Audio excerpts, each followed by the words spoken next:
అందరికీ నమస్తే అండి. హర్యానా రాష్ట్రంలో ఎన్నికలు జరగబోతున్నాయి. సో వచ్చే నెలలో పోలింగ్ ఉంది. సో దీనికి హర్యానా ఎన్నికలకు సంబంధించి దేశవ్యాప్తంగా ఒక మంచి ఇంట్రెస్ట్ ఉంది. సో అక్కడ కాంగ్రెస్కే గాలి ఉంది. కాంగ్రెస్ వైపే ఎక్కువ ఛాన్సులు ఉన్నాయి.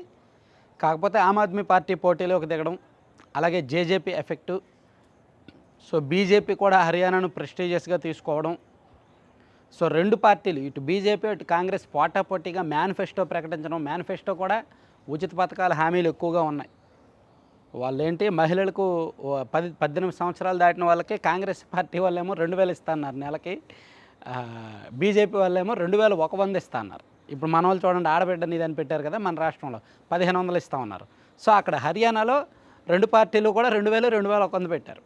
అట్లా హర్యానా రాష్ట్రంలో ఎన్నికలు చాలా ఆసక్తికరంగా మారాయి. సో అక్కడ ఎవరికి అవకాశాలు ఉన్నాయి, అసలు కాంగ్రెస్కి ఎన్ని సీట్లు వచ్చే అవకాశం ఉంది, కాంగ్రెస్కి ఈజీనా కాదా, ఇవన్నీ కూడా మనం చెప్పుకోవాలంటే యాక్చువల్లీ హర్యానాలో ఒక సాంప్రదాయం ఉంది. అక్కడ ఎప్పుడూ కూడా అధికార పార్టీ అధికారం కోల్పోతుంటుంది అనమాట, పవర్ చేంజ్ అవుతూ ఉంటుంది. కానీ గతంలో 2014లో ఎన్నికలు జరిగినప్పుడు అక్కడ హర్యానాలో బీజేపీకి అధికారం వచ్చింది, 47 సీట్లు వచ్చాయి. సో 2019లో యాక్చువల్లీ బీజేపీకి మ్యాజిక్ ఫిగర్ రాలేదు, 40 సీట్లే వచ్చాయి. కానీ జేజేపీ పార్టీతో పొత్తు ఉండడం వలన బీజేపీ అధికారంలోకి రాగలిగింది. బీజేపీకి 40 సీట్లు వచ్చాయి. జేజేపీ అంటే దుష్యంత్ చౌతాలా ఐఎన్ఎల్డి నుంచి విడిపోయి దుష్యంత్ చౌతాలా ఒక పార్టీ పెట్టి జేజేపీ అనే పార్టీ పెడితే ఆయన 10 సీట్లు వస్తే, సో జేజేపీ అండ్ బీజేపీ కలిపి గవర్నమెంట్ ఫామ్ చేశాయన్నమాట. మధ్యలో వాళ్ళు విడిపోయారులే ఈ మధ్య, అది వేరే విషయం. సో ఇప్పుడు ఎవరికి ట్రెండ్స్ ఉన్నాయి అనేది మనం ఒకసారి చూసుకుంటే, యాక్చువల్లీ హర్యానాలో కూడా కుల రాజకీయాలు, కుల సెంటిమెంట్లు ఎక్కువే. ఇప్పుడు మన రాష్ట్రంలో ఎలాగైతే కులాల ప్రాతిపదికన కొన్ని ప్రాంతాలు డివైడ్ అయిపోతాయో, హర్యానాలో కూడా ఆ పద్ధతి ఉంది, ఆ పరిస్థితి ఉంది. హర్యానాలో జాట్లు ఎక్కువ. రాష్ట్రం మొత్తమే దాదాపుగా 26-27% ఓటింగ్ వాళ్ళది జాట్లు. వాళ్ళు గత కొన్ని దశాబ్దాలుగా వాళ్ళని ఓబీసీలో కలపాలని ఉద్యమాలు చేస్తూ ఉన్నారు. అలాగే జాట్ల తర్వాత ఎస్సీల ఓటింగ్ ఎక్కువ, దళితుల ఓటింగ్ దాదాపుగా 20-21% వాళ్ళది ఉంటుంది. అంటే అక్కడ జాట్లు ప్లస్ ఎస్సీలే అధికారాన్ని శాసిస్తారు.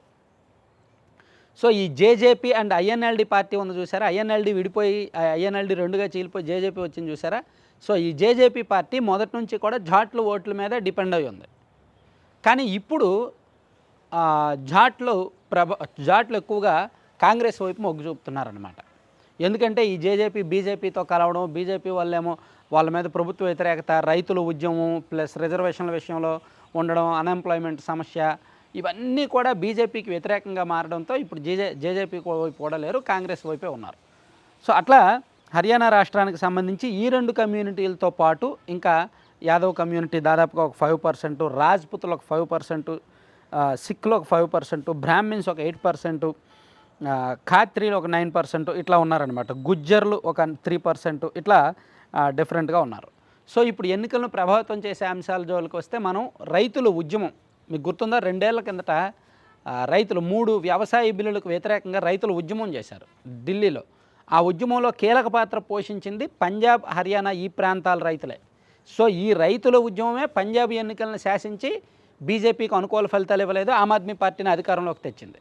సో ఇక్కడ ఈ రైతులు ఉద్యమ ప్రభావం చాలా గట్టిగా ఉంది. సో అందుకని బీజేపీకి అధికారం వచ్చే అవకాశాలు దాదాపుగా లేవు. అలాగే జాట్ రిజర్వేషన్స్ కూడా బీజేపీకి వ్యతిరేకంగా మారింది. అలాగే ప్రభుత్వం మీద ఉన్న వ్యతిరేకత, సాంప్రదాయబద్ధమైన వ్యతిరేకత, అన్ఎంప్లాయ్మెంటు, పేదరికం, ఇవన్నీ కూడా అగ్నివీర్ స్కీమ్ ఒకటి, అలాగే రెజ్యులర్స్ ఇష్యూ ఒకటి. ఇప్పుడు రెజ్యులర్స్ వినేష్ ఫాగట్ కాంగ్రెస్లో జాయిన్ అయ్యారు కదా, సో రెజ్యులర్స్ ఇష్యూ, ఇవన్నీ కూడా బీజేపీకి బాగా వ్యతిరేకంగా మారాయి అన్నమాట. సో అందుకే బీజేపీ దాదాపుగా అధికారాన్ని నిలబెట్టుకోవడం కష్టమే. అయితే ఈ మధ్య వచ్చిన సర్వేలు మనం చూసుకున్నా సరే, అక్కడ పీపుల్స్ పల్స్ సర్వే వాళ్ళేమో కాంగ్రెస్కి 43-49 సీట్లు వస్తాయి అని చెప్తున్నారు.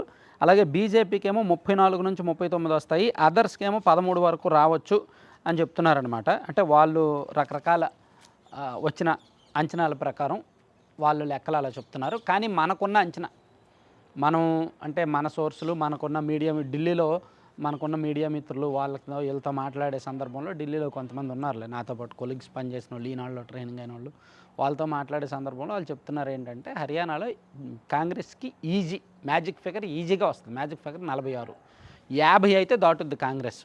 సో 50 దాటి 55 ఆగుద్దా, 60 దగ్గర ఆగుద్దా అనేది డౌట్.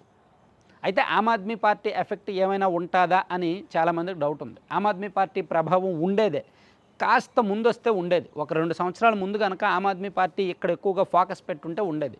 కానీ ఆమ్ ఆద్మీ పార్టీ అరవింద్ కేజ్రీవాల్ అరెస్ట్ నేపథ్యంలో గత 6 నెలలుగా ఇక్కడ పెద్దగా ఫోకస్ పెట్టలేదు. అయితే హర్యానాలో ఒక భాగం ఆ గుర్గావ్ ఆ ప్రాంతంలో మాత్రమే ఆమ్ ఆద్మీ పార్టీ, అంటే ఢిల్లీ బార్డర్లో ఉంటుంది కాబట్టి ఆ ప్రాంతంలో మాత్రమే ఆప్ ఎఫెక్ట్ ఉంటుంది. సో ఆప్కి మేబీ ఒక 2-3 అసెంబ్లీ స్థానాలు రావచ్చు అనేది అంచనా. బీజేపీ అంతా కూడా ఆమ్ ఆద్మీ పార్టీ మీదే ఆశలు పెట్టుకుంది. ఎందుకంటే వీళ్ళు ఓట్లు చీలుస్తారు, వీళ్ళు కాంగ్రెస్ పార్టీకి వెళ్లాల్సిన ఓట్లు, ప్రభుత్వ వ్యతిరేక ఓట్లు వీళ్ళు చీలుస్తారు కాబట్టి బీజేపీకి నెంబర్ వస్తుంది అని బీజేపీ అనుకుంటుంది. కానీ ఆమ్ ఆద్మీ పార్టీకి అక్కడ అంత సీన్ లేదు అనేది మనకి ఉన్న స్పష్టమైన లెక్క అనమాట. సో ఇట్లా అక్కడ కుల సమీకరణాలు తీసుకున్న, సాంప్రదాయ ప్రభుత్వ వ్యతిరేక ఓటింగ్ తీసుకున్న, పార్టీల అంచనాలు తీసుకున్న, ఎలా చూసినా సరే కాంగ్రెస్ పార్టీకే అవకాశాలు ఉన్నాయి.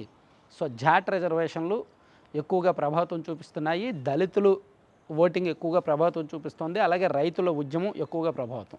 ఈ 3 అంశాలు కూడా బీజేపీకి వ్యతిరేకంగా ఉన్నాయి.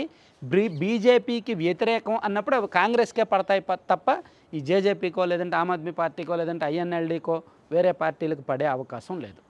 సో హర్యానా విషయంలో కాంగ్రెస్ పార్టీ సేఫ్గా ఉన్నట్టే, అందులో ఏమాత్రం తిరుగులేదు. సో మనం నెక్స్ట్ వీడియోలో మహారాష్ట్రలో రాజకీయ పరిస్థితులు ఎలా ఉన్నాయి, అది కొంచెం పెద్ద వీడియో అవుద్ది, డీటెయిల్డ్ వీడియో అవుద్ది. ఎందుకంటే మహారాష్ట్ర 4 ముక్కలైంది. Congress versus BJP. కాంగ్రెస్ పక్షాన శివసేన ఎన్సీపీ ఉన్నాయి, బీజేపీ పక్షాన శివసేన ఎన్సీపీ ఉన్నాయి. ఈ శివసేన ఆ శివసేన వేరు, అంటే శివసేన 2గా చీలిపోయి 2 పార్టీల వైపు వెళ్ళిపోయాయి. అలాగే ఎన్సీపీ 2గా చీలిపోయి 2 పార్టీల వైపు ఉన్నాయి. సో ఇది చాలా ఇంట్రెస్టింగ్గా మారింది అక్కడ పాలిటిక్స్. సో అదంతా మనం నెక్స్ట్ వీడియోలో మహారాష్ట్రకు సంబంధించి డీటెయిల్డ్గా నేను చెప్తానన్నమాట.